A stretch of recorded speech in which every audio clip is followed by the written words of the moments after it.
I think there's one technique that everyone needs to master to improve their physical, professional, family health, all kinds of health. And that is to become an expert at creating habits, right? And so there's real science around habit formation.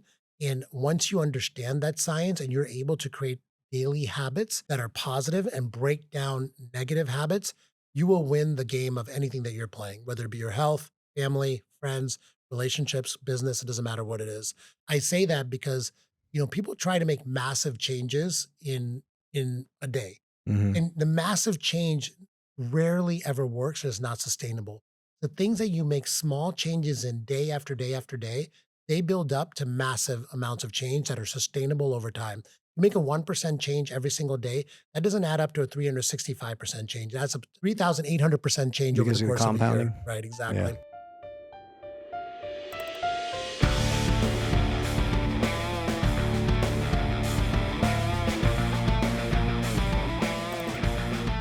Welcome to the Matthews Mentality Podcast. I'm your host, Kyle Matthews, and today we're joined by Dr. Darshan Shah, a groundbreaking leader in health, wellness, and human optimization. Also a great dresser. I see we wore the same outfit today. Right. Great I minds. feel like our shirt is almost like the exact same Yeah. one, right? Well, I told my wife this morning, I said, dude, I'm meeting with Dr. Shaw. I said, like, he's a big health and wellness, and I'm a little soft in the midsection right now. So they say black is slimming. That's why I went with black. I'd like, well, 100% that happened this morning. So Dr. Shaw is a board certified surgeon, published author, and founder of Next Health, the world's first and largest health optimization and longevity clinic. He's performed over 20,000 procedures and advised thousands on how to extend both their lifespan and health span. A prodigy in medicine, he earned his MD at just 21 and trained at the prestigious Mayo Clinic. Since then, he's launched multiple health ventures, patented medical devices, and earned alumni status at Harvard Business School and the Singularity University. He also hosts the acclaimed Extend podcast and has delivered over 100 plus talks on performance and longevity. Today, we're diving into how Dr. Shaw is changing the way we think about healthcare, from treating illness to proactively optimizing health. We'll explore how to live better, not just longer, and why taking control of your health is the ultimate competitive advantage. But before we get started, make sure to like, subscribe, and share this podcast with anyone who'd benefit from it.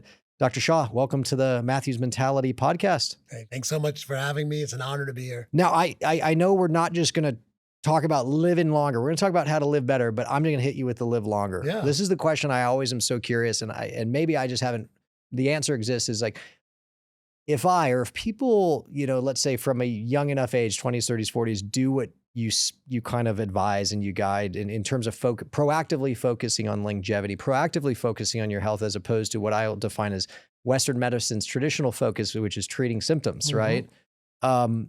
What should an expectation for a lifespan be on average? I know there's a lot of factors in there. Like, Yeah. how old should people expect to live, both from a physical age and kind of how many years of where you can move around and do things? Yeah, your health span. Health right? span. Yeah, That's why health I span, was like, I right. know there's a word for this. Health span. So I would say right now, at this moment, the upper limit of human lifespan is 120 years.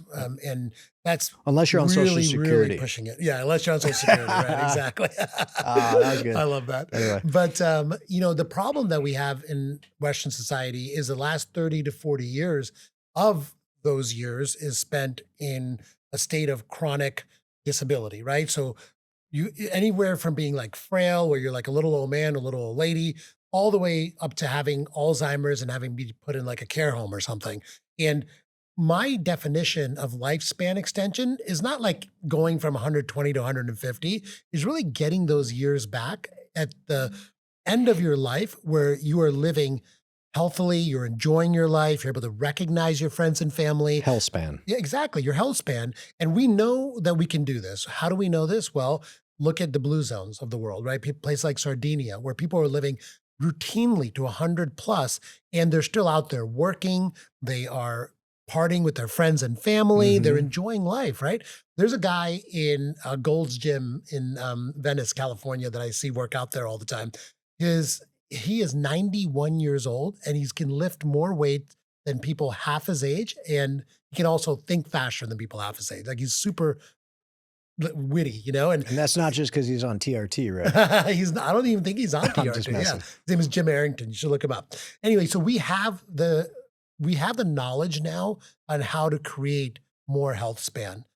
I think in the next 10, 15 years, we will find new technologies that can extend our lifespan at a cellular level. And what I always tell my patients is my job is to keep you alive long enough and healthy long enough to potentially take advantage of those new technologies that are coming. Sure. And I Yeah. think part of the reason I asked the question is I'm 42, almost 43. Let's say I'm 43. And for the first 40 years, it really was, outside of college football, like work all the time. I did not, full disclosure, focus on my health at all from 22. Yeah. Call it 40. It was like Mhm. his work and it was family. Like, and Yeah, it of was like, I don't course. have time to work out. I And did the same thing. yeah. And I Yeah. was blessed from a genetics. Like I didn't suffer as much as I probably Mhm. deserved to. You certainly look at photos of me at that time and not a lot, No. not a lot of photos left around the house, from that period. But where I'm going with this is in the last 3-4 years, I've really upped my discipline and focus of like eating right and working out. It's hard. It's Yeah. it's hard. It's mentally hard to be Yes. disciplined. It's physically hard to push through, when you're sore, when you're tired, when you just don't want to do it. And you're constantly like, why am I doing this? And you're really, your entire focus and your industry and your business and your career has been spent in the why, which is, well, it's longevity, it's health span. And so that's why I always say, it's like, okay, if I do these things and and it's not suffer, but I push through the hard, what do I get in return? How many years? Or, and it's not a question anybody really definitively could answer, but if anyone's qualified to even, touch on it, it's you. It's like, okay, the average lifespan in the US, I don't know, I'll speak from a male, is a 77. And do I get 87? Do I get 97? Do I get 127? And within that, we were talking at breakfast, it's like, well, yeah, but Kyle, the average lifespan in America, it takes into account people who don't take care of themselves. Yeah. And it takes into account, you said something I hadn't even considered is Drug overdoses. overdoses. That's And massive. so, yes, even though the lifespan on average might even have ticked down a couple years in the last decade, the lifespan for people who really have, embraced this longevity, this health span concept, is it safe to say it's going up, that segment? It's absolutely safe to say that. And so if you take all the drug overdoses and homicides off the table, you can actually see the data shows the lifespan is going up, right? But the problem is also the health span is unfortunately going down. So people are living longer, but they're living in an unhealthy state longer as well. And that's the problem, right? So Yeah. that's what we got to, if you look at the CDC's list and you can just Google CDC top 10 causes of death, they keep track of these numbers. Out of all of the top 10 causes of death, almost all of them are from chronic disease. And chronic disease right now, the way we deal with this is we just kind of close our eyes to the development of chronic disease. We wait for symptoms to develop, and then we start putting pharmaceuticals inside of you to treat the symptoms of the chronic disease. The problem with that methodology is it's further decreasing our health span, right? So if we instead look at what the type of medicine that we're practicing at Next Health is proactive prevention of chronic disease, you get two things. Number one, you take virtually all the top 10 causes of death off the table. I'm talking heart attacks, I'm talking cancer, I'm talking Alzheimer's disease, all of it. They're off the table if you start proactively 20, 30 years ahead of time. But also, I would argue that, since you went through your health journey, every day is filled with more life, right? You're able to Absolutely. do more, You do. right? And you're able to feel good in your You feel skin. so much better. Every You perform day, better. you just have more life in your days right now. And that's the side effect of preventing chronic disease is your current days become full of life. A lot of people is like, oh, I'm better at work because I'm now healthy. And that is true. Yeah. But where I found I'm the best I've ever been is at home, specifically as a father. And I'd love to just disclaimer, hey, I was a good father before, but I'm saying when you're eating like shit and you're not working out and you're just not taking care of yourself, and because you're justifying like, look, I'm working really hard and I'm doing this for them, for the kids, and like 10% of that is true. 90% is you're doing it for yourself, Right. And that's okay. Is I just the energy I have. It's like when my 3-year-old, at 7:45 at night and I'm tired, says, "Daddy, you want to wrestle? Daddy, you want to box?" Like so many more times now, I'm like, yeah, let's do it. Because I have energy and I feel good, as opposed to before you're like, oh, sorry, bud, it's been a long day. Let's go read a book, you know, and that's where I've seen the biggest difference. And so in listening to you talk about the top 10 causes of death and what I've heard it defined as like diseases of affluence, because you see these causes, the heart disease, the diabetes. It really is when society, civilizations, countries achieve some degree of wealth. Like you see these cancer, you see these diseases skyrocket. Okay. And I wrote down like the what and the why. And I was like, gosh, which one do I want to, which one do I want to touch on first? And I'll actually start with the why. Okay. Why do you think our medical profession is set up to really just treat the symptoms and almost, and again, RFK is an interesting kind of dynamic in today's world. It's such a lightning rod, but I feel like in a mainstream sense, he's really brought attention to whether it's nefarious pharmaceutical companies' interests of profit. I don't know what that is. I want your opinion because it's much more educated than mine. But why, knowing what we know about longevity, proactive health, Healthspan, is our medical profession? We had Dr. Robert Lufkin on, and he wrote a book, The Lies I Taught in Medical School. It was a fantastic book, and it was a fantastic conversation I had about why are so many doctors teaching, kind of this traditional Western medicine, and let's just treat the symptoms, let's just give them some pills. Why aren't they approaching it? Is it really just because there's money behind it? Yeah, it's a great question. So if you look at medicine, it was never set up to reverse chronic disease. It was always set up to treat, right? So medicine started back when people would go to a doctor because they had an infection that would not go away on its own, and there were no antibiotics back then. It started because people would get, hit by a horse carriage and then they'd break their leg. Medicine started because people were in bad shape and they needed a doctor to get them well again. And that's because something happened in a moment. Exactly. Not over many not over a long period of years, time, yes. right? But fast forward, and what ended up happening was now you have antibiotics develop, right? And so now the first kind of real pharmaceutical was penicillin, right? And so now you go to the doctor because I have an infection. It's going to kill me. It's going to kill me. I'm going to get penicillin from my doctor and it'll treat that infection. Okay, great. So now the model turned into I go to my doctor for a pill when I'm really sick or for some traumatic event kind of a thing. So as you move forward with penicillin, what ended up happening, and this is true, there was actually a report written back in the 50s where the Rockefellers basically commissioned this report, right? And the Rockefellers said, wow, this penicillin thing, this is huge. There's a lot of money in pharmaceuticals. We need to make sure that doctors are taught to prescribe pharmaceuticals. And then they commissioned this report, and the government took the report and made a law that said, in medical school, we are going to teach every single person that goes through medical school based on science. I'm doing quotes, right? Sure. So the only science— Trust the science. Trust the science, right? Yeah. The only science that was paid for was by the Rockefellers to create more pharmaceuticals, okay? So doctors ended up being trained to become diagnosticians and basically figure out what pharmaceutical would treat what ill, right? And so then chronic disease started developing after World War II.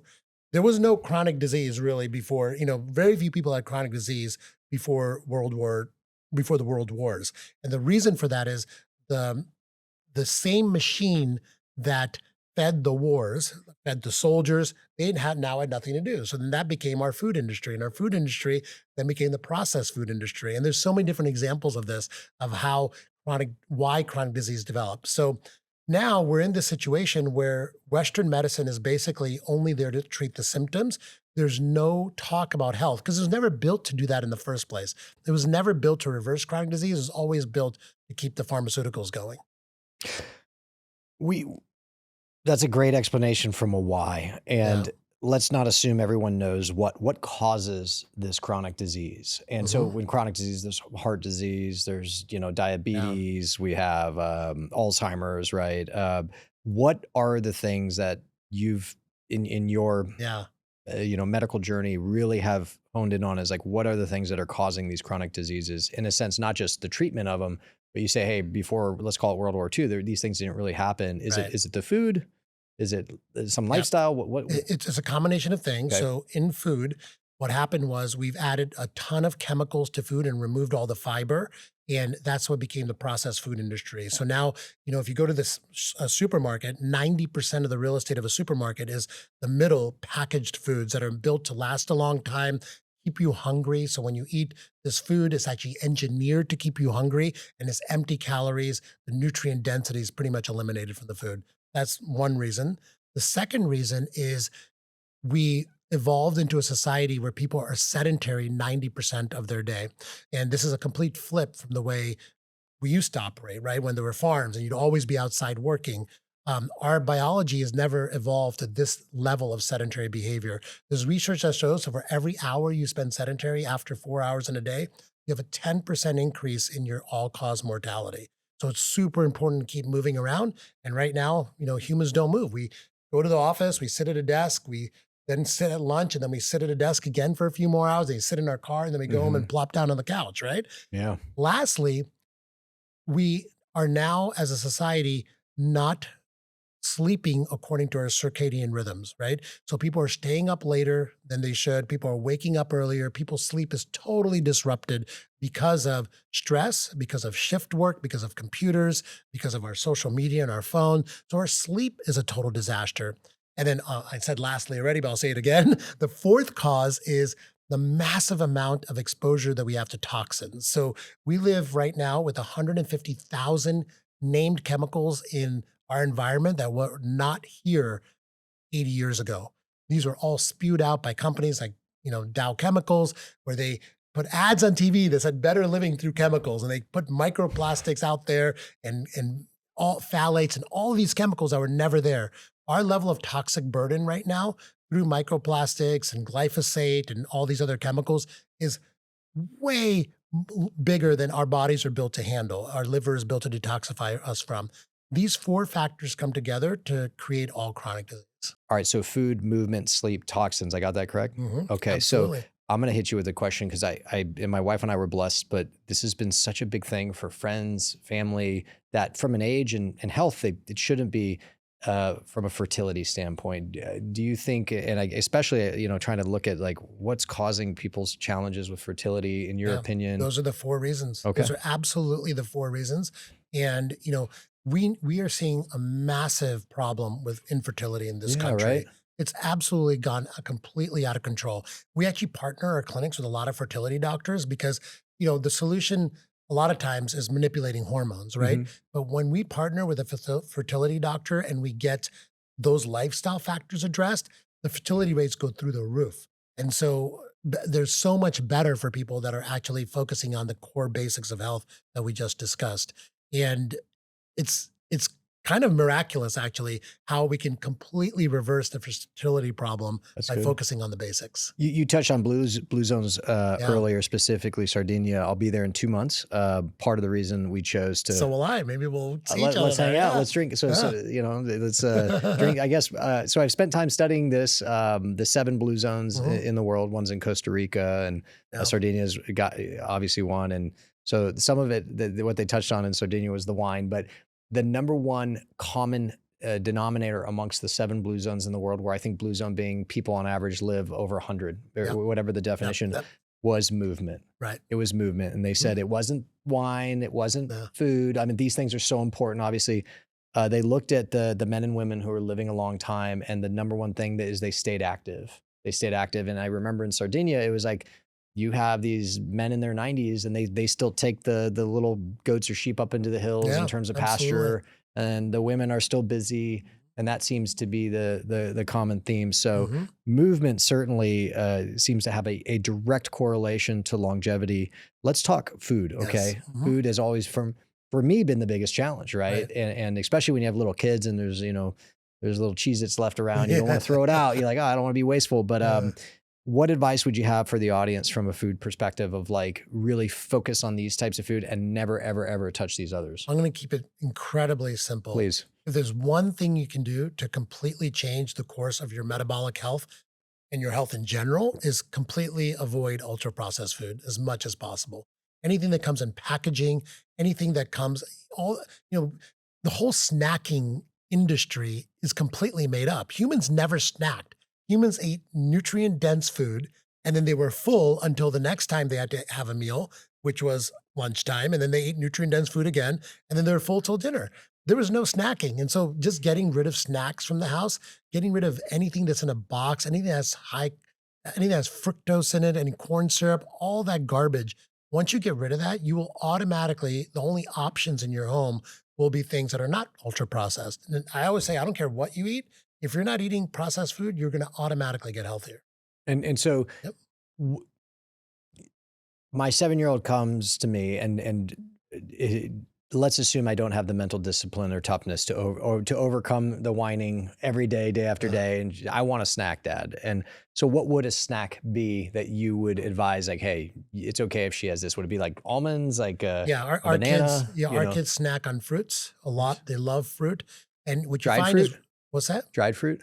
No, not dried fruit. Yeah, Oh dried man, fruit is like candy, actually. Sorry. I was crushing some Yeah. dried mangoes last night. I was like, yeah, man, I think this is healthy. You know? Massive amount of sugar. Sweet. Yeah. I'm going to go throw up if you don't mind. So, Yeah, so they snack on nuts. They snack on, we have healthy snacks that we make at the house actually. So we actually make our own potato chips. So and believe it or not, our kids love to snack on vegetables. They'll eat like peanut butter with celery sticks or carrots and things like that.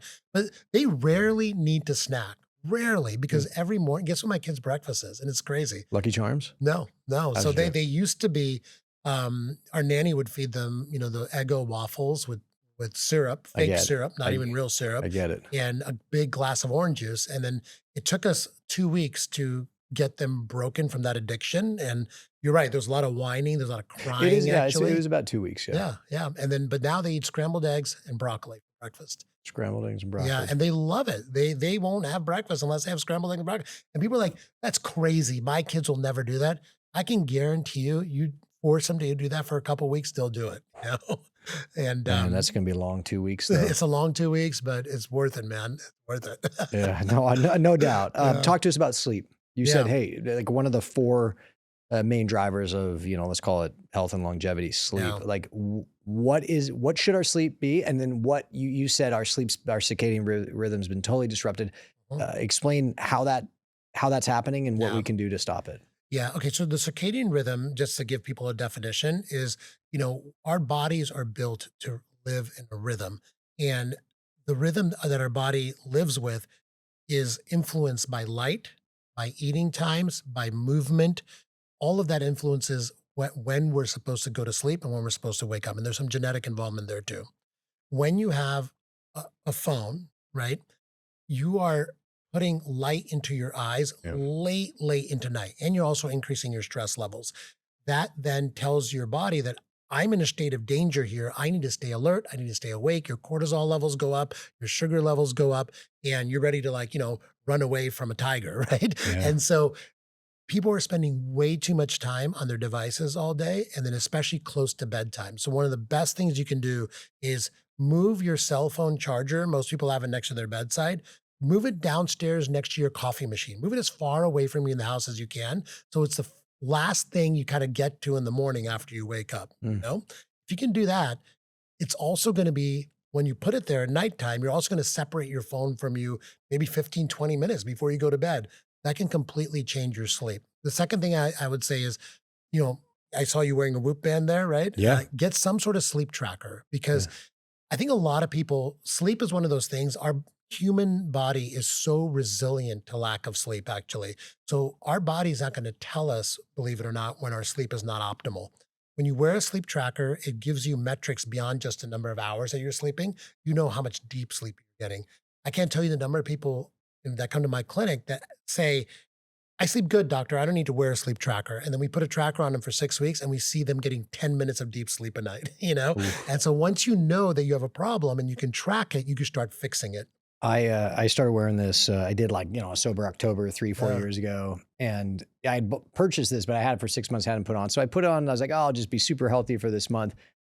It was the best thing I ever did for my sleep, Yeah. because for the first time ever, you become aware Mhm. of, okay, how many hours were you in bed, but how many hours you sleep, and then relatively accurate. And then what's really interesting is, depending on what food you eat and how late you eat, depending on whether you have drinks, the Whoop I guess you could plug it into the app, but I didn't tell the Whoop that, hey, I had 2 glasses of wine or I ate 6 pieces of pizza before I went to bed. But it knows. And when it knows, you're like, oh, like this is like, it's really affecting me. And it knows when you're sick, it's just something like that. So I absolutely couldn't agree more based on my personal experience. Talk to us about toxins. You mentioned toxins. I know microplastics have been a big kind of buzzword the last couple of years. Like, walk us through what's happening and just, quickly, how can we, to the best of our abilities, eliminate those from our lives? Yeah. So when I have the conversation around toxins, it can get quite overwhelming for people because, there's toxins in our air, our water, our food, even the products that we put on our skin, right? And people are like, well, if there's toxin everywhere, how am I going to avoid it? And I always use a Pareto principle here. There's 20% of the information that's going to get you 80% of the toxins removed from your life. You just got to do a few actions that make a massive difference. So with air, where do you spend the most time? Probably in your office and in your bedroom at night. Make sure those 2 air environments are clean. How do you do that? Well, number 1, you make sure your air filters at home and at work are cleaned every few months. You get an air purifier in those 2 areas. But even better than that, check the air quality index on your phone. And if it says that the index is good, open the windows. Wait, is this on iPhones? Is it air quality it's just in your weather app. Yeah. Look at that. AQI is in your weather app on your phone. Oh, but that's like in your region. It's not your phone in this room. No, not in your room. Okay, No, it's in your region. Wow, man, these phones are amazing. You can actually buy Damn. air quality index monitor, and a lot of new purifiers give you your air quality index right there on the purifier too. So you know exactly how much particles are in the air. I'm gonna take a victory lap here. Spent probably too much money, like some legit air purifiers for all of my kids in my room like 4 months ago. But that was actually because they create a nice white noise. But they do create a white noise sometimes too, better be lucky than good. So, okay, so air. Water. Okay, so number 1 thing, whatever you're drinking, any fluid, okay, if it's in a plastic bottle, just don't drink it. What about that? Wait, right there. This is not great, actually. Oh, he's sitting there thinking like, that's why I've just been sipping it. Yeah. There's actually a plastic lining on the inside of these too. So you got to be really careful. Canned water is okay sometimes, but sometimes even the cans have some chemical lining on them as well. So drink your water out of a glass. That's why we have glasses. Where do you get the water? Like if it's city water, can you drink city water? Reverse osmosis. Okay, so at work and also at home. Zach, you're looking like you got all the answers. Yeah. Who's we? Like our office? Amazing. There you go. You're right. You got it. Matthews Real Estate. Great place to work. Water that has You reverse didn't even know. No. I'm sitting here drinking water out of these plastics. Like, hey, it's good for the environment. Like it's made from, there's no chemicals as I'm drinking like microplastics. Yeah, exactly. There are a lot of brands out there, but there's one called Jasper. There's another one called, there's some new ones coming out that I'm looking at as well. But I would say, in air filters, there's hundreds of different ones out there. Look at the reviews on Consumer Reports. They always do a yearly air filter evaluation where they evaluate like 20 of them. And then you can get the report for the latest one and see which one is good. All right, reverse osmosis. Is that the light thing? No, reverse osmosis, it actually completely filters out all the particles in your water. And it gives you completely clean water. Most city water is, in my opinion, not drinkable. I can only imagine. So get a reverse osmosis. Before you said that, I was about to, I got some natural springs. I was about to just be drinking out of that because I'm like, I don't know what water I can drink at this point. So reverse osmosis. Yeah. All right. So reverse osmosis. Filter free. Now, you get reverse osmosis. You keep it in a, what do my daughters have? They have like 85 Stanleys. You put it in there. That's what you drink. Stanley mugs are good. And also I just recommend glass, because there was a report about Stanley, and I don't even know if it's true, having like some heavy metals come into the glass. I don't know. I don't know. I just drink out of glass. I'd rather live 80 years of ignorance is bliss than 120 and know all these terrible things. No. All right. So food, sleep, toxins. Talk to us about movement. Yeah. Okay. We talked about sedentary behavior, and I said anything over 4 hours is a problem, right? But in reality, the only way to completely mitigate against the negative aspects of being sedentary in your day-to-day life, the key number is actually 45 minutes. So there's been a lot of research done around this, and the research is around what's called an exercise snack. So every 45 minutes, you should get up, and move around. So take a little walk around the office, maybe do some air squats. I actually have like dumbbells next to my desk that I get up and do a little just quick workout. Yeah. Just, just 3 to 5 minutes of doing some sort of physical activity every 45 minutes completely negates the negative consequences of being sedentary. Okay. Okay. And so, like an office like yours, even having like a little room that people can go to, get a glass of water, have like a little mat there, have some dumbbells. People do that, they'll be more productive during the day, and they'll also become healthier just like automatically. Sure. Yeah. I think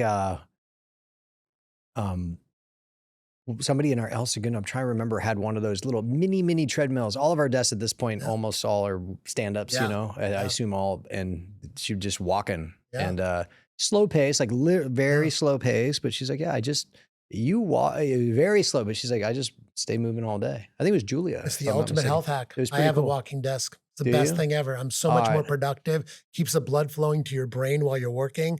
So if you can do work while on a walking desk, not everyone can.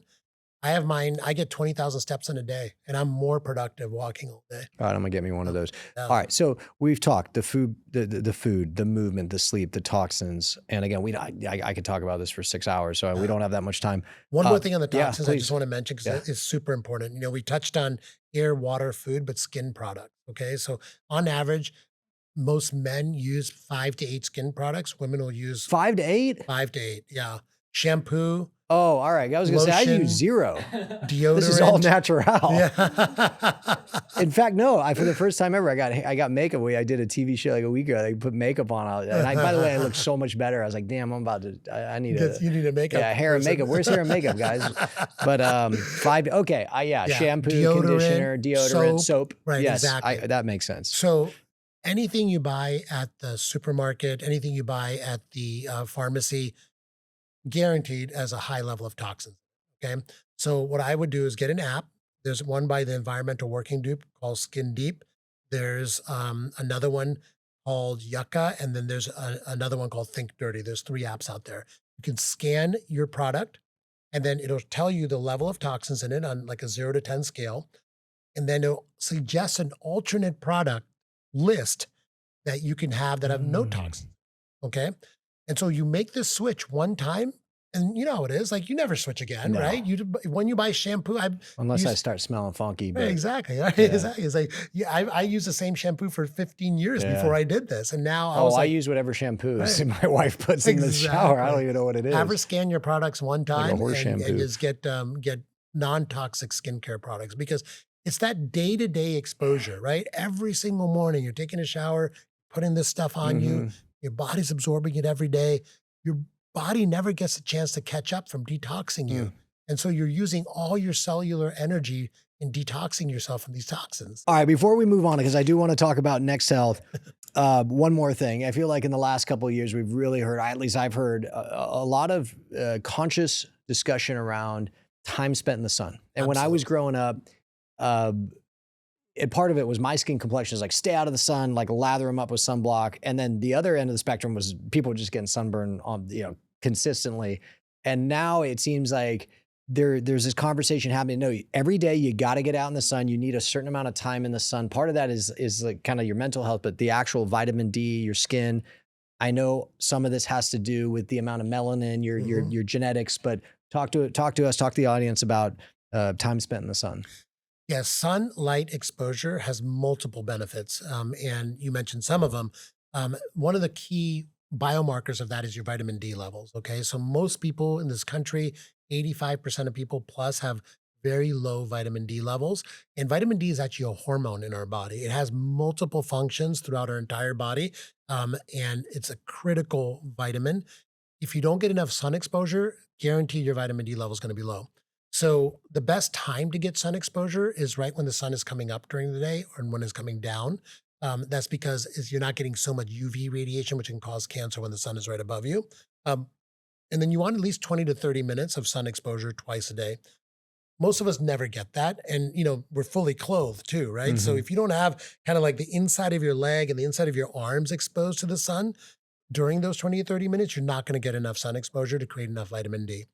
So we measure vitamin D levels on all of our people. We encourage sun exposure, of course, but then we also encourage, supplementing that if their vitamin D levels are low. And that is another, I'm not a big supplement pusher, but there's a few key supplements that people need to consider. Vitamin D is one of them. And is it just any vitamin? I mean, is there a specific brand that you like? Well, it's a specific type called Yeah. vitamin D3K2. D3K2. That's the one that almost everyone needs to be on, due to, just we spend most of our time inside, right? Yeah. And fully clothed. We never get sun exposure. Yeah, and then if you go outside, it's like, hey, don't get sunburn, like, and Yep. and even the parts of your sun, if you're not, if it's exposed, it's the part of your skin that has the melanin that kind of blocks out a Yep. lot. And I think you touched on the inside of your arms or inside of your, like, where it might be more efficient. More efficient, right? Exactly. Yep. So all of this kind of rolls into this, you're a doctor by trade. Yeah. You performed, I think it was 20,000 procedures. Yep. And then somewhere along the way, it appears to me you've kind of made a pivot, Yeah. from a traditional, a medicine focused doctor performing surgeries to Right. this longevity, this, this Healthspan concept. Like, what happened? When did that happen and why? So that happened 10 years ago when I found myself in a terrible state of health from running multiple surgical centers, which was my first big business. So I was managing a group of, over 10 doctors. I had 5 surgery centers, which is an intense business to run. So I was stressed out, not sleeping, eating crap, all the stuff, right, that gets you into health trouble. And I went to my concierge doctor because I had a doctor, and he just kept giving me more and more pills. I was on 12 different pharmaceutical medications. And I was like, this is not the life I want to live. Like, I feel terrible. I get more pills and I'm feeling even worse because I'm on so many medications. They're all having side effects. So I had to learn and re-educate myself. You're talking about the medical school.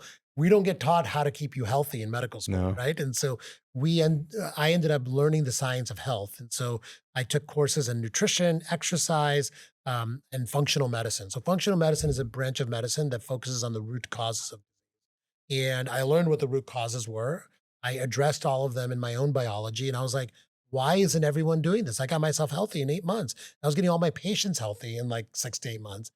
And so I decided I want to start a new clinic and that just did this root cause medicine. And But hold on. Yeah. What was the why? You said, why aren't people doing this? What do you think the why is? because there's zero, people go to the doctor when they feel bad, Yeah. right? The doctor has pharmaceuticals for you. They have maybe a surgery for you. And there's very little talk about health, right? Because we're just not taught about it in medical school. In fact, we're taught there's not enough science around it. And so don't recommend those things, And so it's really nuts. And so people don't know where to go for the correct advice when you're. I think part of where I'm. I'm, and I don't want to lead you here, is there's a saying that I've heard. It's like, hey, there's no money in cures. Mhm. There's no money in finding cures. There's money. Is that it? Like, do you think it's that nefarious or? I don't think it's nefarious per se, but I do think we've built this $3 trillion healthcare industry to support pharmaceutical companies, hospitals, and health insurances to make a lot of money, right? And when they make a lot of money, they use it to create more technology that keeps us alive longer, right? Thank God we have this healthcare system in case you get diagnosed with cancer, you get hit by a bus, you have a heart attack, they're going to keep you alive, right? So obviously there's financial incentives that drive this entire industry. And so for pharmaceuticals, it's not a good thing if you get off their pharmaceuticals. They lose that subscription monthly revenue. Yeah. You buying recurring pills, revenue. right? It's not great for the hospital if you're not going to the hospital. How are they going to build the insurance company?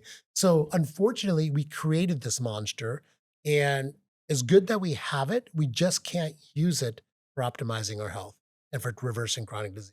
It's not built for that. Yeah, and I don't know if you call it sacred cows, but there's a lot of people whose livelihoods, employees of these companies, their livelihoods are based on these companies continuing to be profitable, Yeah. and so it's not as Right. just simple as turning it off. Right. Absolutely. Absolutely. And that's, that's kind of the uphill climb that we're facing right now as Americans, as a Western civilization. Right? At Next Health. Yeah. So tell us about Next Health. You Yeah. know, you kind of had this moment where you said, "Hey, I'm going to open a clinic," and this was maybe 10 years ago. 10 years ago. And then fast forward, however many years, it really kind of becomes this concept in Next Health. Tell us about opening that clinic and what your journey to starting this business was. Yeah. So, I was still doing surgery and I was talking to my patients. They saw me changing my entire physiology. Like, what are you doing, doc? And I would tell them. And they ended up canceling their surgeries because they were like, I don't need surgery anymore. I look great and I feel great. So I said, this is the kind of medicine I want to practice. This is so awesome seeing people, completely change their health around, their life around. And so we opened our first clinic in West Hollywood. It was 1,000 square foot office, it kind of tucked in the back, and no one knew what we were like. What is this health optimization clinic? It makes no sense. But what happened was when we started getting people healthy, they would tell their friends, and those friends would come, and then our clinic was overrun. And then so we had to open a bigger location, then another location, and we got really big. And then COVID happened. And what happened with COVID was everyone started focusing on their health and you started getting Many people for the first time. for the first time ever because they're like, oh, wait a minute. COVID is killing people that are mostly unhealthy. I need to learn how to get healthy. Where do they go for the information? They went, yes, to the internet, but podcasts also took off. And so we had a lot of people doing podcasts on health. A lot of people got really famous during that time. Atia, Huberman, these famous podcasters. Sure. And thank goodness, because people now were learning how to prioritize their health. And so Next Health happened to be there during that time. And we just saw a massive number of patients to get. And you said like, hey, we got something here. I want to double click on, podcasting being a big driver for this kind of awakening in health and longevity. And part of that possibly has to do with, so this is a question, is traditional media, let's call it the Fox News, the CNN, everywhere in between, so much of their advertising dollars is going to be pharmaceutical companies. And so even if they brought someone like you on to talk about, hey, let's not focus on treating symptoms, let's focus on longevity, proactivity, their advertisers would probably be like, hey, don't have that person on again. I assume some of that probably was happening. Yes, absolutely. I mean, that's why, you don't see commercials on traditional TV for, fiber. You see commercials for take this drug. There's like so many drug company advertisements because they're the ones that can afford to pay for it and they kind of dominate the media, right? Yeah. And so instead of a commercial for eating food that naturally has fiber, you see commercials for fiber pills. Yeah, exactly. Right? Yeah. Exactly. I was like, shoot, I got fiber pills in my bathroom. All right. So let's walk the audience through Next Health and what specifically to not only what to go to Next Health, why would they go, but like what to expect when they walk in that clinic. Yeah. So what I always say is Next Health is for the 80% of us that aren't getting what we need from our traditional doctor's office visits, And so basically what we do when you come to Next Health is it's a clinic. One of the things I want to do with Next Health as well is completely change how people interact with their doctor and medicine in general. So our clinic's all beautiful. People call us the Apple Store of Health.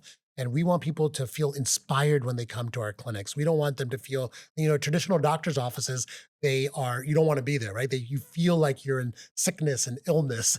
And so we have these beautiful clinics where you come in, we do full biometrics on you. So we measure blood tests, genetics, we do body composition analysis, and then we put together a plan for you to completely reverse the course of your chronic disease and your health using technology. So we have what we call the longevity circuit there. These are all devices that we know will help improve your longevity. Things like sauna and hyperbaric oxygen therapy, LED light therapy. And we also have doctors at every location that can help give you advice on what you can do to turn your health around. And then we use things like hormone therapy, detoxification therapies as well. And we put together a program for people. And over the course of weeks and months, people start feeling a lot better. We were talking about it's almost like this was my analogy. It's like a financial advisor, right? Yeah. It's if you're blessed to have wealth and, day to day, it may not be your expertise. You may not have time to manage it. You hire someone who knows a lot more than you, and they proactively not just make decisions for you. They're communicating to you. They're overseeing it for you. And it's like, hey, that's my financial advisor. It's almost like a, we're longevity and health advisors. Longevity and health advisor. Yeah. So I went to to share with the audience, I went to their soft opening, I guess is what we call it here in Nashville about a month ago. Yeah. It was crazy. It was like, it's like walking into, the future or a spaceship. Like there's all these machines and it's clean. It's beautiful. Everyone was very friendly, but it was like the cryo chamber and the red light and the hyperbaric and And then, you had the blood work station. And I was like, this is so different than anything I've ever experienced. Like, it was really cool. Right. Thank you. Yeah. And we wanted to be that way on purpose. We want people to feel like they're doing something new and different, and they want to be inspired to be there, basically. So I want to ask you a piece of advice for the audience is, and I'll give an example. Is the most common objection to, like, why don't people eat healthier? Like, it's so, yeah, okay, the food isn't as tasty, right? It doesn't look as pretty, but why don't they eat healthier? And the objection is, and it's a totally valid, and I understand, respect, and all those things, is like, well, it's expensive, and most people can't afford to shop at Whole Foods every day, right? Um, let me to your business, and specifically Next Health, and I think you guys have executive package, like, Mhm. $14,000 a year, and so there might be a lot of audience listeners like, well, yeah, of course, I'd love to do this, and I totally agree for whatever it's worth with the science. I can't afford it, and so talk to me about the relationship between this growing industry of longevity and how Next Health, with right in the middle of it, Mhm. and the relationship with health insurance providers, because my understanding is health insurance in traditional sense won't cover this treatment. So Right. number one, what advice do you have financially other than make more money in how to, because it's so important. It is. I don't think anyone's going to argue what Next Health does is not important. Like, take Right. care of yourself. Your body is your business.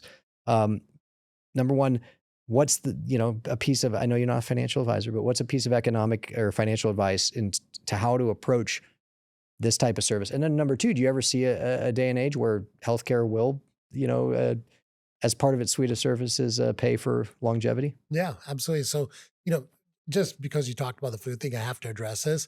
I did a whole, social media video on this. It's actually cheaper to eat whole real foods than it is to buy some of the crap that comes in packaging. If you really look at a breakfast that is Lucky Charms, orange juice, and Eggo waffles versus the breakfast I talked about, 2 eggs and some broccoli for your kids.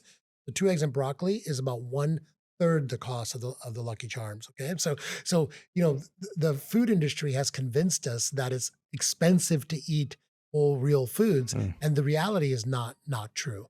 Now, on the insurance front, insurance doesn't cover preventative health the way they should. And there's some insurances that are getting more and more progressive.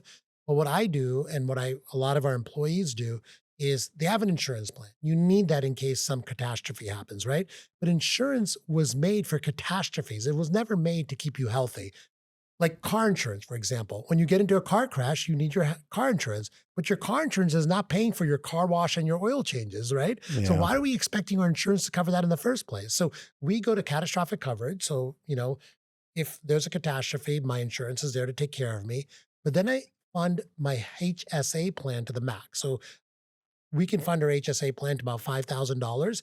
And so I use the HSA dollars then to fund my health and wellness programs that I'm doing. So at Mhm. Next Health, we're actually creating a program that can be fully funded by an HSA plan if you put your dollars in that. And so that's the same pre-tax dollars that are, instead of going to a health insurance, they're going to yourself.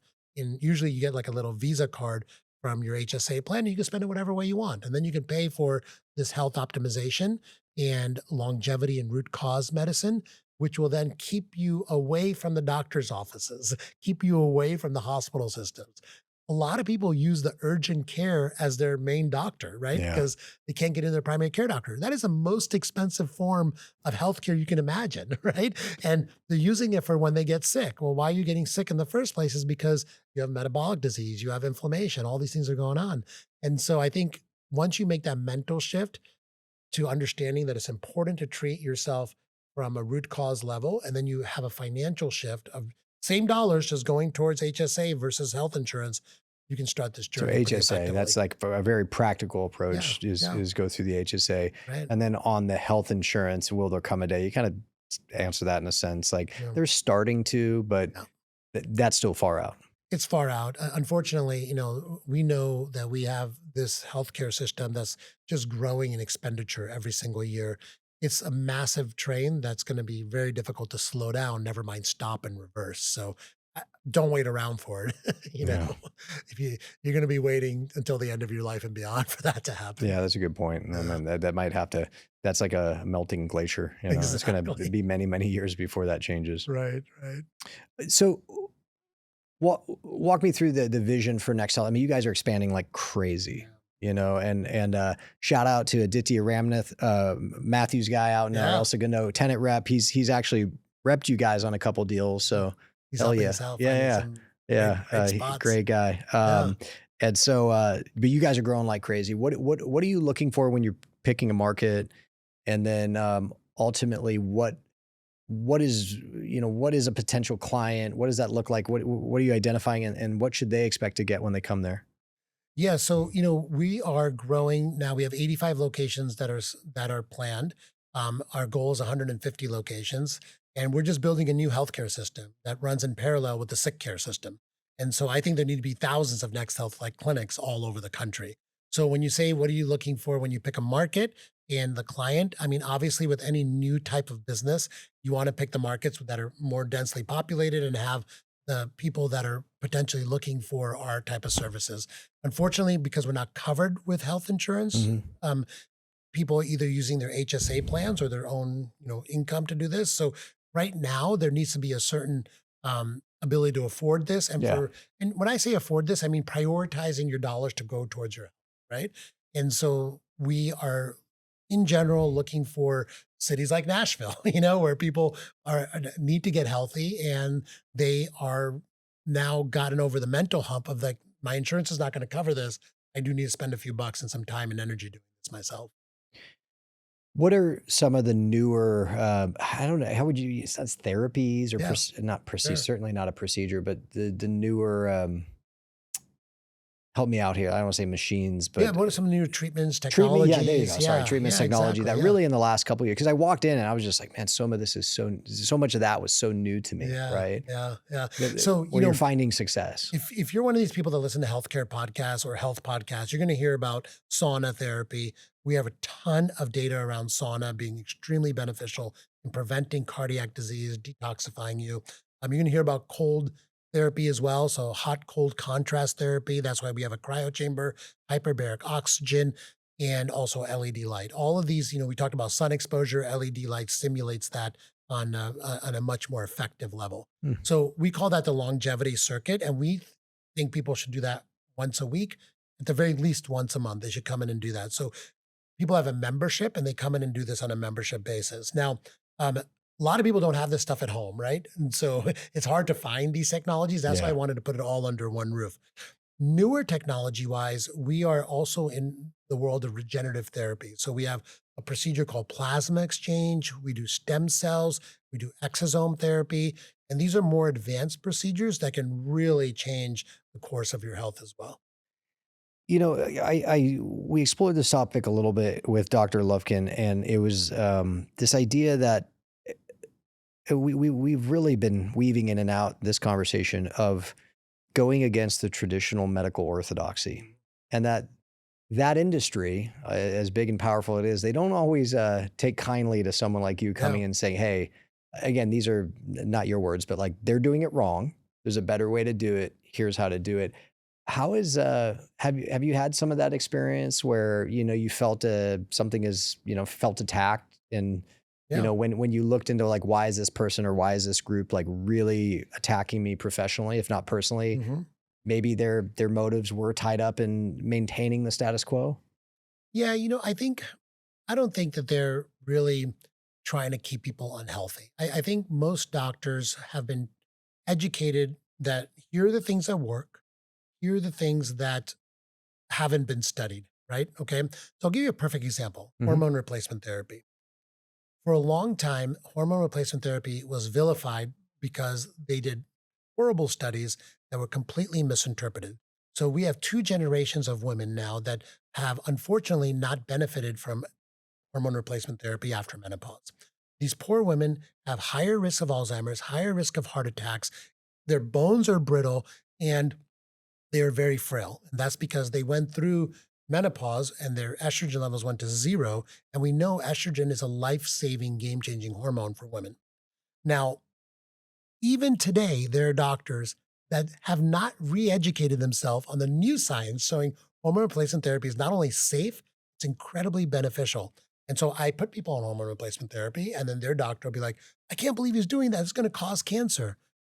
Hormone replacement therapy actually protects you from cancer. Okay. And so, yes. And what I always tell my patients when they hear this from their doctor is, look, let me give you all the studies that you can give them that show not only is what we're doing safe, it's highly beneficial for you. And we just have to re-educate the entire medical system. The big problem right now is that, when you learn something in medical school, then you go out there and start practicing. It takes 15 years for anything new to get out into the world. And then it takes that doctor that got trained, even now. They almost have to, it takes till they cycle out. Right? Exactly. They Yeah. have to cycle out. Exactly. It's because we're like 50, 100 years away from everything really going in the right direction as far as medical education goes. So people really just need to take their health in their own hands and start making their own decisions and not fully outsource their medical care to their doctor. We love to, on this podcast, explore mindsets, mentalities. Like, what have you seen as a consistent mindset in your patients and your clients, right? Yeah. They're kind of the one and the same. For those who really are able to reverse the trend of their life, and get a hold of their health and like really own it as hard as it can be, versus those that come in and they're like, I want to get healthy, and they just never do it. Yeah. So, I'm lucky. I see a lot of CEOs and people that run businesses, and I always give them this analogy. I'm like, say I were to meet you, right? I'm like, Kyle, how often do you measure your KPIs here at Matthews Real Estate? All the time. Yeah. So you don't measure them? It's there's an annual KPI, and then we certainly meet formally every quarter. It's every week. It's every day. It's like, hey, how are we tracking towards the XYZ KPI? Right. So why do you run your health by measuring your KPIs once a year, only measuring 1/10 of them and outsourcing the interpretation of that to a consultant? That's how most people run their health, right? They have a primary care doctor. They see them once a year. The guy does, or the gal does a blood pressure, maybe a tiny bit of blood work, looks at it, doesn't explain any of it to you, and says, you're fine. Come back next year. Yeah, I just look at, is it in the, they give you a range. Now, I haven't done my research. Is that range even, good for me? But if it's in the green range, I'm like, I'm good. Yeah, well, they only have 30 minutes to spend with you at the most. So they're just making sure nothing's in the red danger disease range. And if there is, they'll give you some pills. What's that? If there is, they'll give you some pills. Yeah, and there is, they'll give you some. So for every biomarker, there's a danger zone, but there's also an optimal zone. So you want to aim to be in the optimal zone. So we empower people by giving them the KPIs of their health on a daily, weekly, quarterly basis. And we educate them on what those KPIs are, what they mean for your biology and why they're important, and what the optimal range is. Now you've become the CEO of your own health, right? Because now you know what your KPIs are, you know why they're important, and you know how to pull the levers to affect them to go in the right direction. And so once you do that, you'll be incredibly successful in changing your health destiny. I think I'll speak for a lot of people. I know I'm speaking for myself, is you go to a Next Health. You're like, I got it. I'm going to do it. And you get all these tests and the blood work, and they come back and say, okay, here are 5 things that, whether it's in the red or it's not optimal, these are 5 things to attack. But then you go to your traditional doctor and say, hey, I met with these guys. They did this. This is what they're telling me. And they kind of give you, they're like, no, like they're wrong. Like how as the layman, the customer, the client, how do we manage those 2 different messages sometimes? Yeah. I mean, it takes a lot of courage.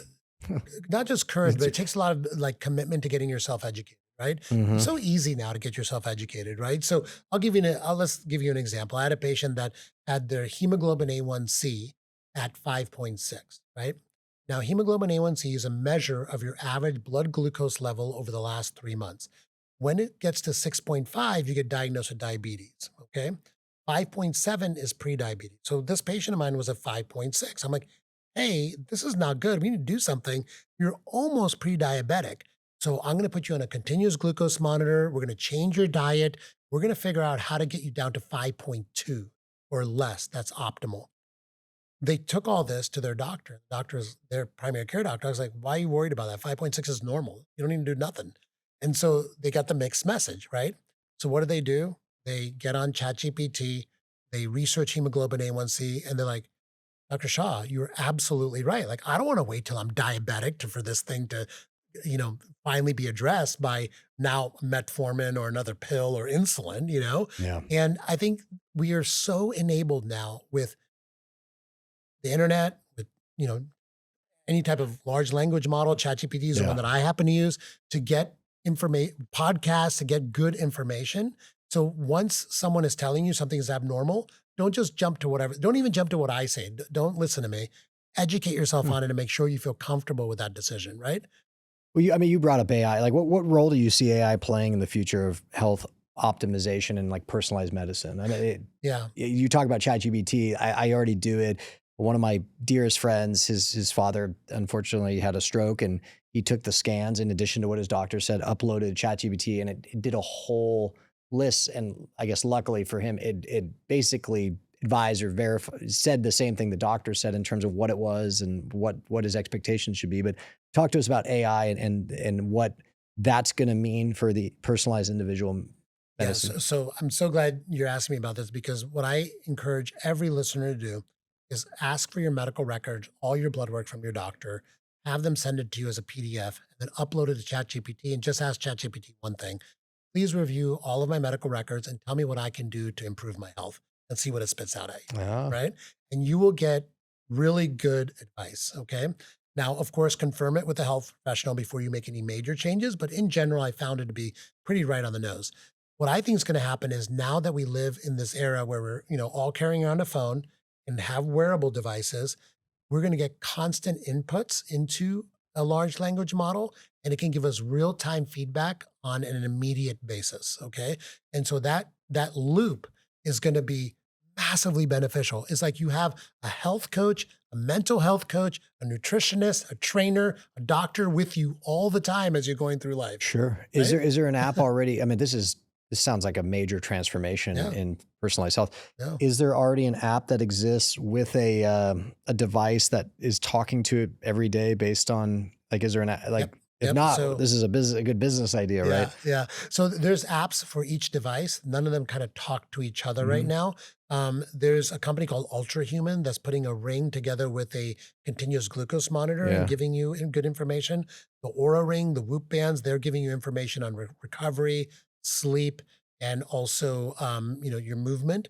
And so I think that's great information too, and giving you feedback. And then everyone, in my opinion, should wear a continuous glucose monitor for 6 weeks. Fantastic Is there a information. specific one? I've never done this. So Oh like yeah, the Levels Health has a great one. Levels Health. Yep, and Ultra Human also has a great one. These are all, what they do is they send your blood glucose to an app every 5 minutes, and it gives you a glucose curve. And it's a sticker on your It's a little shoulders? sticker. I'm wearing mine right now. Yeah, it's right here. Oh, I'll show you the see? app later. You learn something every day. Yeah, yeah. And And the I'm about to be reason like it's important, Superman. is because having blood glucose levels that are unregulated or dysregulated leads to what's called metabolic dysfunction. That the extreme case of that is diabetes. But why it's important is that's a root cause of all disease. Metabolic dysfunction leads to heart disease, it leads to brain disease, it leads to cancer, all of it. If you have good metabolic health, there's a very low chance you're going to get any of those diseases. If you have poor metabolic health, your chances skyrocket through the roof. So getting your metabolic health is definitely one of the root causes, and you can now know exactly what it is every 5 minutes by using this And continuous as glucose much as monitor. I'm sure we all love ourselves, I love my kids more than I love myself. And I'm just thinking, like, have you seen people put these little stickers on their kids Oh, to because again, my kids like the crackers and the snacks, and like just battling them at all times. yeah, I worry about that, like, just, it's like just the spiking.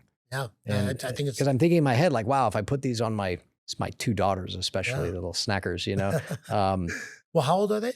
11 and 7. I think the 11-year-old could definitely, understand the information and what it means and why it's Yeah. important. There's going to be a certain age when, and also you don't want your kids having phones at those ages, so you'd have to do the interpretation Yeah, for she them and doesn't have show one, but them, no, no, right? no, you're right. Yeah. You're absolutely Yeah. okay. Ooh, Kylie, I'm coming for you, girl.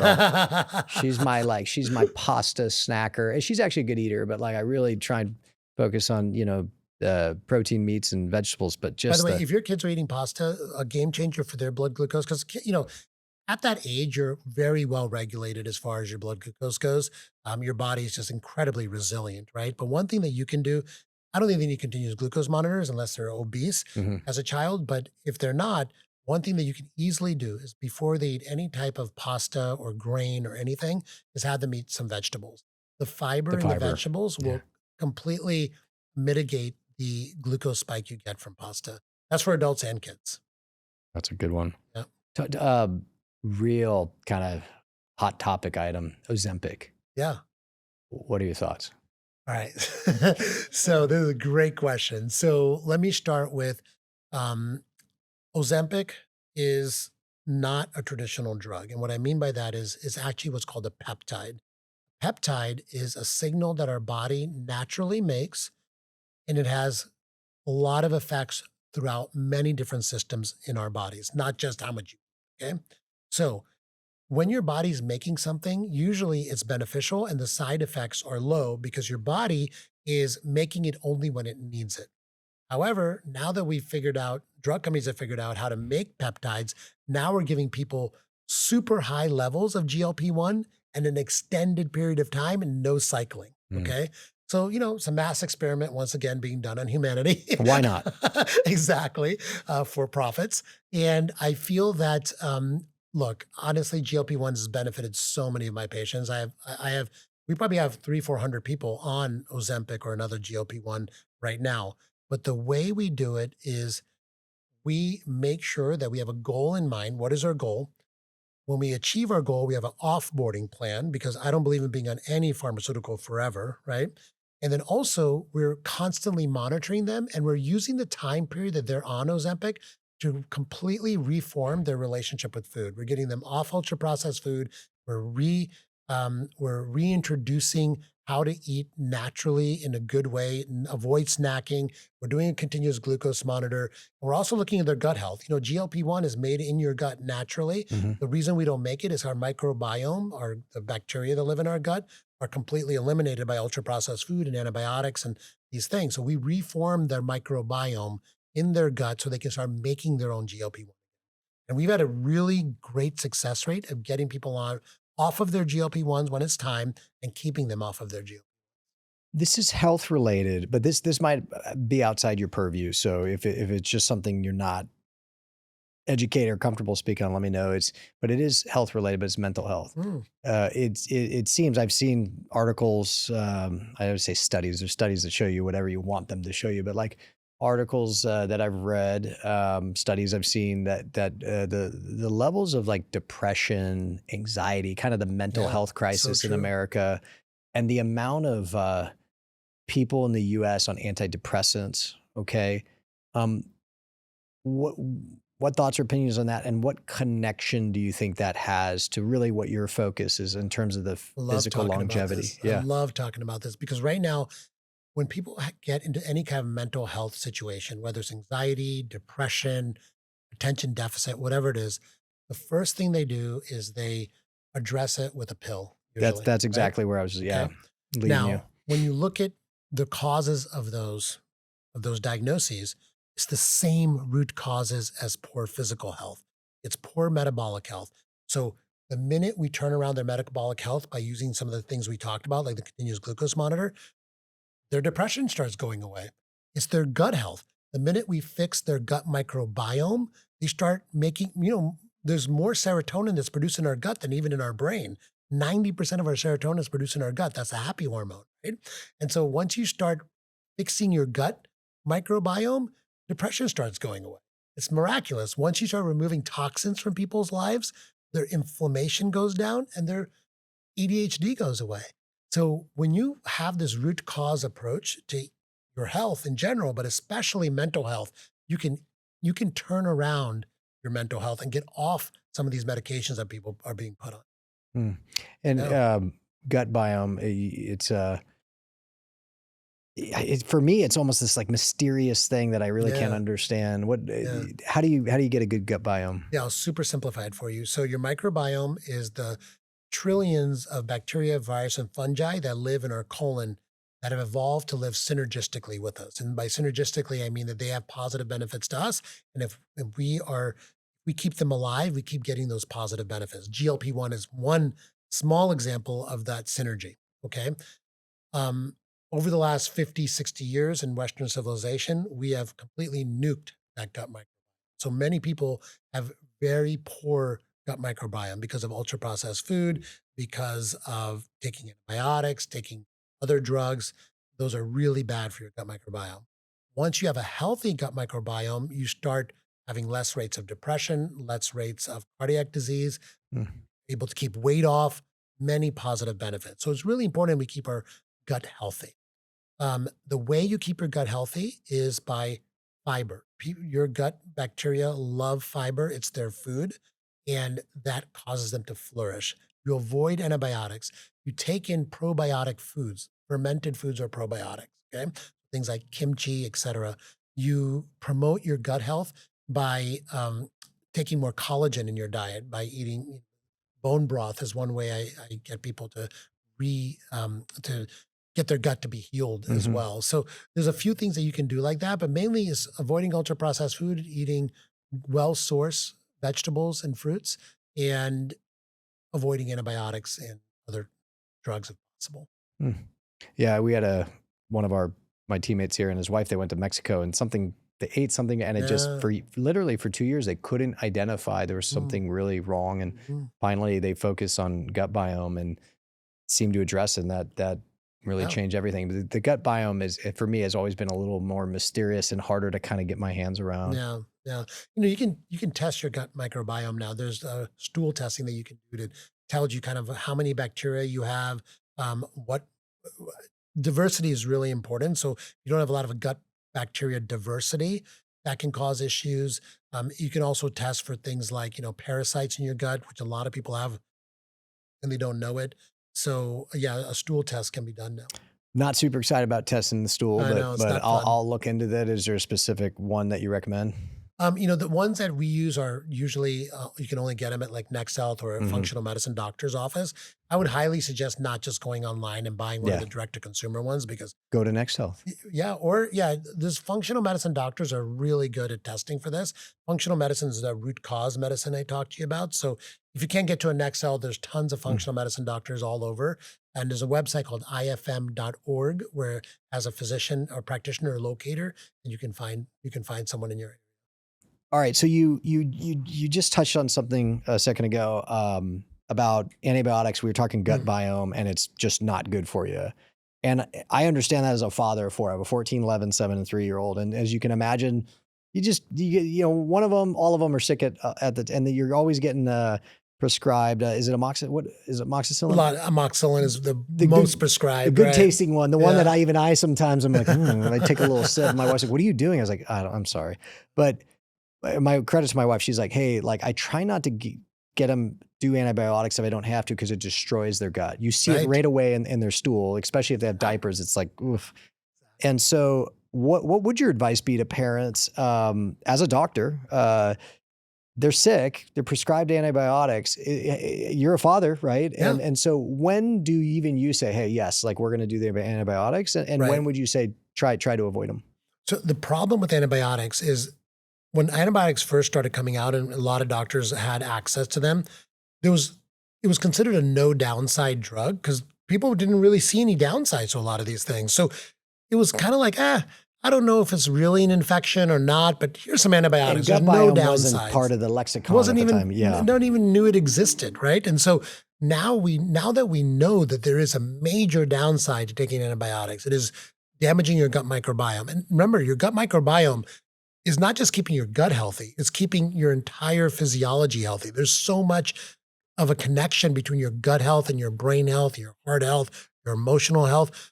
A lot of people think that the high rates of suicide and teen depression is due to gut microbiome deficiencies Hmm. from chronic antibiotic use. So, what I would say is your antibiotics do have a downside. They're like a nuclear bomb to your gut microbiome that we have evolved synergistically to live with for millennia.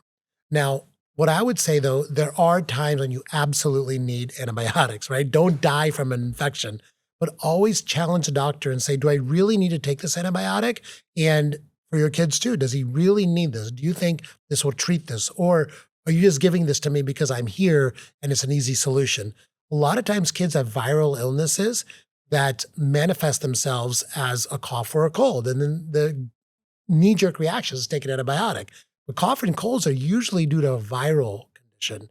Now, if you get diagnosed with a strep throat, obviously you need an antibiotic. Severe ear infection, don't not take it for that, Sure. but always question it. Okay. Don't make it a knee-jerk reaction. Interesting. Yeah. And when you're taking antibiotics, make sure you're also taking something to help your gut microbiome regenerate. For kids, that's usually some probiotic yogurt. You want to have them have some level of probiotics to help regenerate their microbiome. Same for adults as well.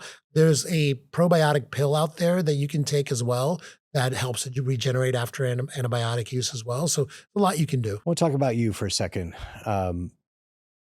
Walk me through what's driven you. Obviously, you achieved success in a professional sense as a doctor, doing all those surgeries, running a practice. I think you said of 10 different clinics. And I'm sure there's professional, there's financial success comes along. What drove you to achieve that? Before we talk about your pivot into longevity, like what was your motivator during that period of time? I was just like many people, hustling, right? I was young. I graduated really early from medical school. I was 21 years old. Why'd you graduate early? I skipped a couple of years of grade school, and I skipped a year of grade school, a year of high school, and 2 years of college. Why? Were you just you're a nerd or something? Yeah, I was nerdy. I was nerdy and driven. Wait, look, I'm sure you always want to show humility. Like skipping grade school, was that simply a function that you just were born with a mental talent, or were your parents hardcore? You must get straight Honestly, A's. I don't even remember skipping second grade. Like somehow, one year I was in first grade, next year I was third grade. I completely forgot about it until like later on. But that must have been hard. I just imagine being a second grade, age in a third grade class. I'm sure that was tough, right? Yeah. And I don't mean just mentally, keeping up with the work. I mean physically to get picked on. To be honest, I don't remember. I think they call that a suppressed memory. You should look into your mental health. Yeah. And by the way, I don't know if you know this is connected to your biohealth. Really? Yeah, I should look at that. No, I think, back then when I was a taller kid, so I kind of fit in a little bit better as well. Helps. So it helped. I don't think kids at second or third grade are really discerning, Mm-hmm. And like you said, if you're small, you might have got picked on, but I don't remember getting picked on back then. I got picked on later on in life. I was really bullied later on in life. What period?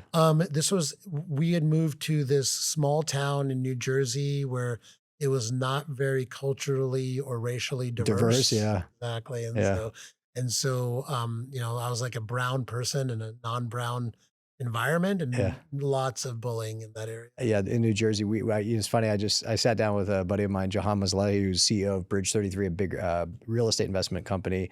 He was born in Iran, emigrated to the U.S. at 7, and he landed in Waukesha, Wisconsin. Oh, wow. Like the whitest place on earth. But people in Wisconsin, on average, I've actually spent a lot of time there, are like the nicest people. The nicest. New Jersey, maybe not as much. Not as much, right? So, and I went to high school during the time where every guy the only thing they cared about was football, and the way they got good at it was taking roids. And they were all roided out. Oh, so they were just angry. They were just ready to beat They up were on whatever TRT before it was cool. Before they didn't even need the R part, they were 16. They probably had whatever it is, massive 1,500 parts per million, and they jacked it to 3,000. Yeah. So all right. So okay. So let me take a step back in time. You're a very disciplined achiever in school, safe to say. And then where'd you go to college? University of Missouri, Kansas City. Okay. And you went straight into medical school? Straight into medical school from there. Was part of that? Because again, this tends to be, I know you weren't an immigrant, but I think your parents were a year or two before you were born. Yeah. So kind of, as I say, I said this the other day, it was immigrant stories, so often parents are you're going to be a straight A student and you're going to become a doctor. That was exactly my parents. That was exactly my parents. I think, coming to this country, there was a massive lack of respect for immigrants, right? Mm-hmm. I mean, we felt it in the town I lived in New Jersey. And the only immigrants that were respected were the professionals, right? So the doctors were respected. And so my parents were like, I want my kids to get some respect. So they will study. We know the way to get respect is to become a doctor, engineer, or lawyer. And to do that, you have to study. And so they would, I remember I would have my homework from school and I have my dad's homework that I have to do right after that. So, and if I did not get straight A's, he was upset, And so, But that environment, I mean, were you always just naturally disciplined, or do you think that was more of a nurture thing? It was definitely nurture. Yeah, it was definitely a nurture thing. You give your parents a lot of credit for the success you had to medical school, to being a doctor, and even today. Yeah. Kind of those values you instilled. Because I'm always fascinated by not just what you do and your opinions and thoughts on longevity, which is fascinating. Yeah. I'm just as interested, and my hope is the audience is too, is that why you're that way. Right. And so exploring, okay, your parents created this culture of discipline. You kind of were nurtured to be achievement oriented, and you focus. You skipped a grade. You graduated early. You were a doctor at 21. Yeah. And this was like around the time of Doogie Howser. Did you get cool at that point or not? Yeah, I mean then it was pretty cool. Yeah. Yeah, they would always call me Doogie Howser. It was the same time period of that. Yeah, because I was thinking it out, was around yeah. the same time period. The younger audience listeners are like, who, what? No, Google it. Right. And then you roughly 20 years built this big practice in a traditional medicine. Yeah, exactly. Yeah. So we had surgery centers, a group of doctors working at, we still have them, but yeah. And what drove me to do that was, I did not grow up with a lot of money, and so achieving that financial success was definitely a motivator, but also it was the respect, like I got a ton of respect from colleagues, both on the physician side, from other physicians, from patients that were very happy with how we helped them, and also from the business side. This is when I joined YPO, the group that Yeah. we're both in. And so there weren't a lot of doctors in YPO. And so, there was all of those motivating factors. So early on, we call it financial independence. Like so many 22 years, like I need to make money, right? I need to Yeah. create wealth so I could pay my rent, buy a house, all Right, that, retire one day. And then second is respect. And it appears to me you've earned a lot of respect, especially in your field. And if I had to guess, you've done okay financially. So what are your drivers today? There's another great question. You have That's my you're job. full of great questions. Yeah. So 10 years ago, another big factor in my life for making the switch to longevity health optimization medicine, it was that I was completely and totally burnt out. I was operating 12 hours a day, 5 days a week. And I was ready to quit medicine completely. And when I made this switch to this type of medicine, and I was able to help people more at scale, I got my mojo back in medicine, and so Your passion. yeah, exactly. And so I was like ready to just like do this new thing. And it was the newness of it. Not too many people were doing it. And I'm a creator. I love creating new things. And so I felt like I was creating a new industry.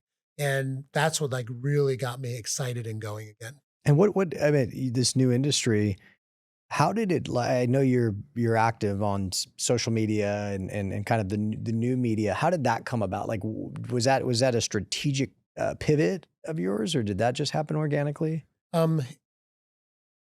It was more, I saw that it was working, and it was a way that I could really get my message out there quicker and directly. I grew up, and so, many of us grew up when the only type of message you can get out there is ones you paid for on TV and radio, Sure. right? And now you have social media, podcasts that you can use and websites even that you can use to your advantage and get your message out directly, bypassing all the traditional forms of media. And so it was kind of a necessary thing to achieve what I wanted to do, which is really to do this at scale.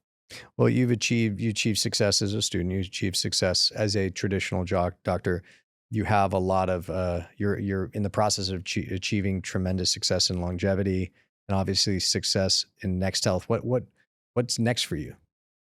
I'm just really looking forward to growing this company to a big, massive scale. Really, I think, like I mentioned, we have 150 clinics. That is our target number one, but I think we need thousands of clinics like Next Health, right? And I think we can create a whole new system of healthcare. And I think we have great tailwinds right now with the current kind of movement. I don't care if you're left or right, but who doesn't want to be healthy? We should support a movement that is focused on creating more health in this country. I was about to say, yeah, it's not a political issue, but I was like, they'll find a way to make it political.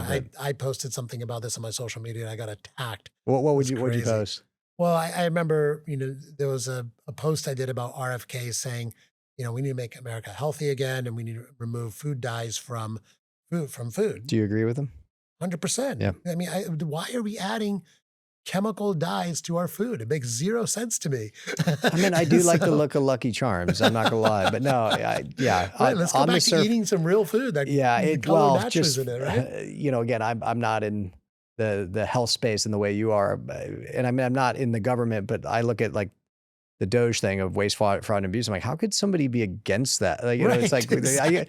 just because they have to be. And yeah, you know, removing food dye. I'm just going to assume you're right. Like, I can't imagine why. Yeah, let's remove food dye. And someone's like, no, we shouldn't. And you're like, why? Do you guys go out and buy like a bottle of food dye to keep in your fridge and then add it to your food every day when you're cooking? No one does that. So why do we buy that stuff at the supermarket? You know? Yeah, that's a good point. RFK, like real quick, like. Is he onto something? Is he a crackpot? Is he like, are you it's such a generalization. Are you supportive of what he's doing? I don't even know how to define what he's doing, but I would say, upending the status quo as it relates to the health industry for sure. Yeah. I'm definitely a supporter of two things that he's doing. Number one, he's creating awareness, right? I mean, there's never been more awareness Agree 100%. on health than there has been in the last few months, as over the last 50 years. How many people even said the word food dye before 12 months ago? Exactly. Right. Exactly. And the second thing I'm supportive of is there's so much corruption in government, and there's so much buying our politicians from these food companies, from the pharmaceutical industry. And they're, unfortunately, the government and these massive industries have come together in such a way that it's breaking society, right? And so like we got to reverse that trend. Very sick. You know? And we need to take a look at this and say, what's happening here, right? And so I'm supportive of that as well. Yeah, because my limited understanding is, you know, there's a pharmaceuticals company, or in this case, a food company, makes these massive donations to Team Red or Team Blue. And then the politicians, you know, they're basically like, well, tell me what you want. Tell me what you want. And the lobbying is what they call it. And by the way, they don't make it to Team Red or Team Blue. They make them to Team Red and Team Blue. Yeah, that's what I'm saying. Everybody, no, that's what I meant. It's like, no, they do it all. It doesn't matter if you team, like it's everybody. That's my understanding. And again, I'm just parroting what I've heard. So I haven't personally investigated, but I mean, it all starts like, remember the food pyramid that we learned in school? They were taught in health class. It's wrong. I mean, like, there's no reason we should be eating 8 servings of refined grains a day. It was like, that was bought and paid for. Well, one of the things I heard was, what was the big like cigarette company, like Philip Morris, is as cigarettes really started losing the battle, they all went to the food companies, like in terms of studying addiction. And so did a lot of the scientists. And when I heard that, I was like, wait, what? Like, and I was like, okay, so that's why I have such a tough time. No, it's not my fault. No. But it's man, it's crazy. And for the first time, at least from what I've seen, you know, really in the last year or two, there seems to be a very, very real movement and an increasingly loud segment in a good way of people saying, no, this is not right. And you're part of that, which is very cool. And Next Health is the actual practical application of this kind of new health approach, right? Absolutely. Yep. And so what, you know, just for the next couple of years, it's put everything behind Next Health. I mean, you were successful as a student, you're successful as a traditional doctor. What does success look like for you at Next Health? So at Next Health, success for me is just having this thing scale to be in every major metropolitan area and even some non-metropolitan areas, and really using that scale to drive down the cost of what we're doing, so the average person can afford this. Sure. So that would be incredibly, I think, transformative. Personally, I really love kind of what we're doing right now is podcasting, getting my message out there. I'm writing a book right now. I have a podcast called Extend, and I was telling these guys earlier, like, it's my favorite thing I do every single day is sit down and work on my podcast. I absolutely love it. I love talking to incredibly knowledgeable people that have done big things, and you know, I learned so much from it. And I think just having a platform where I could spread this message even globally is another thing I'm really passionate about. Well, you know, what would be interested, or what I would be, for what that's worth, interested to hear on the podcast, or your podcast Extend, is have someone on, I don't want to say like me, but someone who's professionally like just hard charging. They could be 27 and, you know, an investment banker, or someone who founded a company, but they're at a point of their life where work takes up a lot of it. Because, and again, this is my opinion, and I don't know if a lot of people share it, but when I was coming up professionally, it was, and again, this may be incorrect, and certainly at the time, but it was understood that you had to trade health for professional success. Absolutely. And so I just accepted that. I said, hey, I'm going to work 85 to 100 hours a week. I'm going to be there from 6 to 8. I'm just going to eat. And, I'll get healthy one day because I need to be successful for whatever my motivations are, whether it was financial, respect, affirmation, early retirement, providing for my family, all the cliches. And so there was just what I felt culturally, a generational acceptance, like, well, I guess I'll have to get fat and out of shape, and hopefully I'll get around to it before it actually kills me, literally. But I have to be successful in business, whether it's my career or my company. Yeah. I would love to have someone like that on to hear your thoughts, like, not anymore, or no, that's not true. Yes, when you work a lot, there's less time. But here's what you can do. We touched on some of these things. Get a little walking desk, right? Yeah. Walk around every 45 minutes. Certainly the food. I was asked this question recently, like, going back, what would you do different? And it was a professional question. They thought, like, would my sales approach be different? Would how I structure my day? I was like, the biggest thing I'd do is I'd eat different. Yeah. Because I used to crush like Chinese food at my desk at lunch. Yeah. And then from 2 to 5, I was the worst. You have to make a lot of cold calls in commercial real estate to get going. You don't have any, I didn't have any business. So prospecting calls, and I would be dead. Right. Like, I literally falling asleep at my desk. Like, you call like, hey, Dr. Shah, this is Kyle Matthew, like, low energy, doesn't work. And my ratios after lunch were so bad relative to my ratios before, like little things like that. That's a great example. Yeah. And what I'll say to that is, like, imagine how much more successful you would be in your career. That's my point. If Yeah. you had like a food delivery service come in and just deliver meals once a week that you could easily warm up and eat. And like, Agreed. And I was pretty broke my first couple of years. Imagine if I just knew, and I probably did and wouldn't have accepted, but like, hey, Sunday night, cook yourself some chicken breasts, some broccoli. Right. Yeah, you can put a little barbecue ranch sauce. You can cheat a little, but like, this is going to help your ratios. It's going to accelerate your success. So you don't have to make as many cold calls, because that was the worst part. And you could achieve all the things that whatever was driving me at the time to achieve. I would be fascinated to hear, like, because again, so many people, if I had to guess, think like me, like, well, in order to have this, you can't have that. Right. And it sounds like you're saying that's not entirely true. In fact, the opposite is true. I think you can have much more financial success and career success if you maintain your health. There was a period that I got really healthy during my training in surgery. And that's because I trained at the Mayo Clinic. Now, the Mayo Clinic, there's nothing to do except train and go to the Minnesota? gym. Yeah, Minnesota, Rochester, Minnesota. Yeah. Right. It's the middle of nowhere. There's nothing to do. All you can do is go to the hospital and work, and go to the gym. And so for a few years, I was working out every single day, and I felt incredible. And that's when I really engaged with surgery and learned the most that I've ever learned. And so I think that's one example of how, anybody, if you add a health routine to your hard charging life, you're going to be more successful in it. Interesting. Yeah, that's if you had even said that to me 10 years ago, I would have talked so much shit on you. I'd be like, that's bullshit. Like, that doesn't make sense. But I really, as I get older, I get perspective. And just in the last couple of years, even if I have to take 90 minutes away from work, right? And instead of working 12 hours, now I'm working 10, let's just say, to 10 and a half. That 10 and a half, so much more lucid, so much more energy, enthusiasm. Right. My There's brain science behind that. Of course there is. Yeah. Of course there is. Yeah, But again, there's a hormone in your brain called BDNF, brain-derived neurotropic growth factor.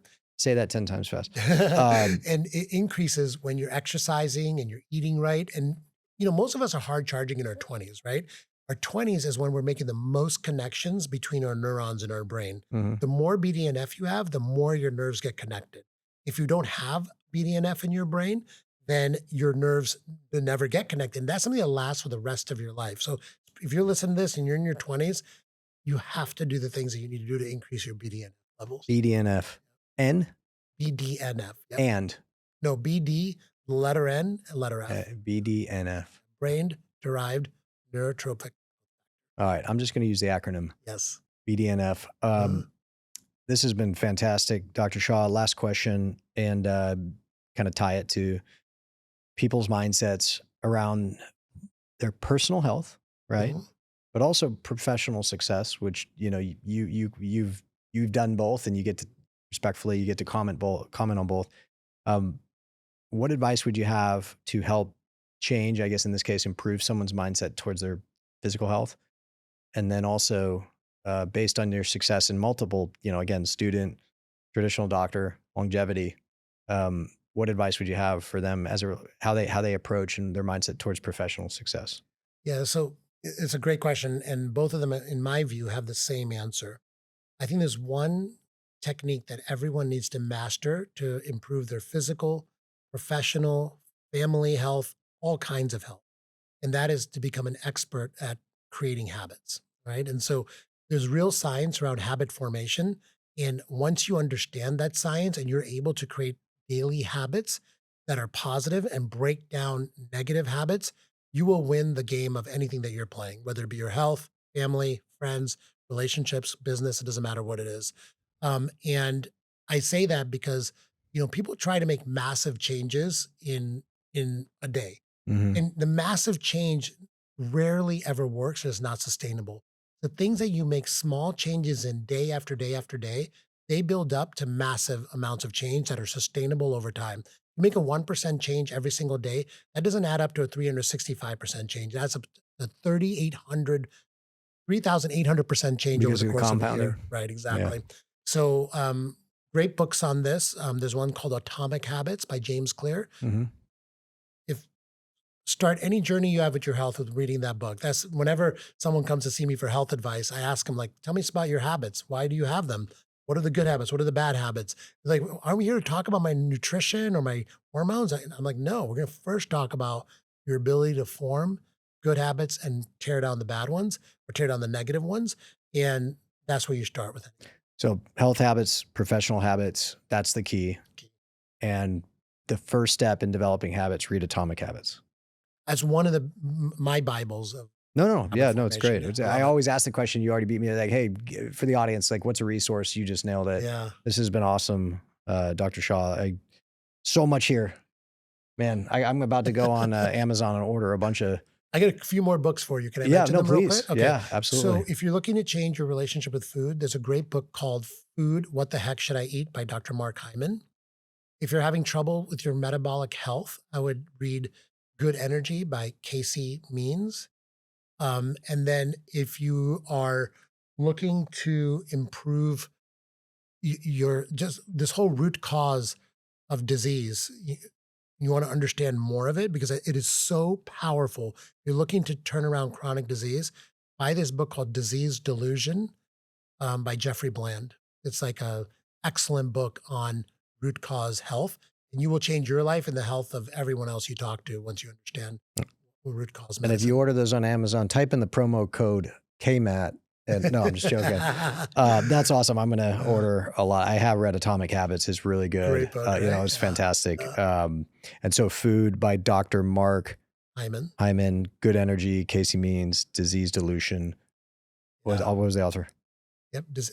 Jeffrey Bland. Jeffrey Bland. Awesome. Sleep also, there's great books on sleep. Dr. Michael Bruce has written a few books on sleep that are excellent.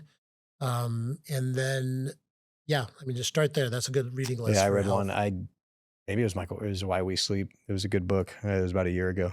That's Matthew Walker. That's also a great book. Yeah, I was going to say, it's a great book, but that's awesome. I've had all these people on my podcast. So if you want to get on my podcast too, Extend, you can hear an interview with all these people. There you go. I was about to plug you. So for everyone to listen, if you'd like to learn more about Dr. Shah and all the exciting things happening at Next Health, visit drshah.com or nexthealth.com with a hyphen in between Next and Health to find a location near you. Be sure to follow both Dr. Shah and Next Health on Instagram and X. And where would we follow your podcast? Spotify, Apple? It's everywhere. It's just called Extend. Extend, Apple, Spotify, YouTube, anywhere you find your podcast. And if you got value from this episode, don't forget to follow me on X, Instagram, LinkedIn as well. Just search Kyle Matthews CEO and check out more episodes of the Matthews Mentality podcast wherever you listen. Dr. Shah, this has been fun. I really appreciate so you. So much fun. Thank you, man. Good luck tonight at the Grand Open. That'll be a good time. It'll be a fun event. Thanks. Thank you, man.